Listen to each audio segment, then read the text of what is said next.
friends. I miss you and I'm thinking about you, and I can't wait to see you and hang out with you again. I wanted to share with you one of my favorite Bible stories. It's from the Old Testament in a book called Esther. It's about a woman who is queen, and she was so strong and smart and kind, and that's why I love it. Once there was a young girl named Esther. Her cousin, Mordecai, worked for the king. When Esther's parents died, she went to live with her cousin in the palace. Esther learned new things, wore dazzling clothes, and grew into a beautiful young woman. When the king saw Esther, he said, "I am so happy.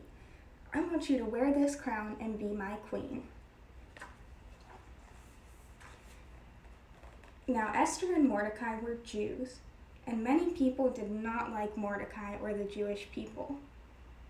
But the king was a wise man, and he always listened to what Mordecai and Esther had to say. One of the men who did not like Mordecai was a very proud man named Haman. One day the king said, "I'm giving Haman a special job, and because he is so important, everyone must kneel and bow down to him."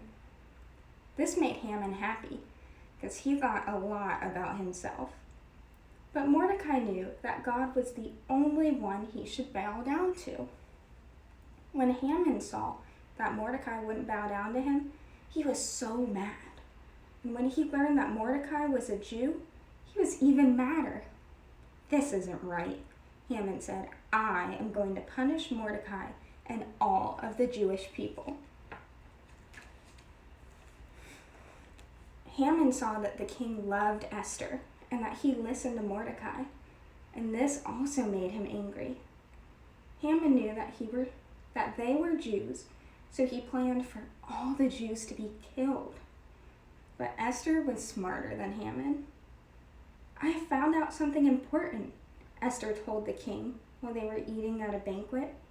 She told him of Haman's plans to kill all of the Jews.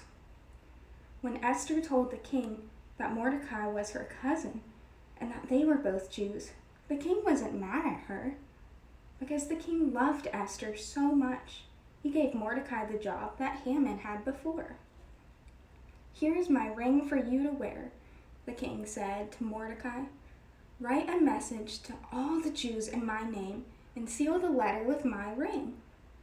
The letters that Mordecai wrote to the people all across the land made them celebrate with music, feasting, and dancing. "Hurrah for Queen Esther," the people cheered. "Because the king loves her, we are saved." I am so glad that Queen Esther was so brave and stood up for her people. I hope we can all try our best to be like Queen Esther.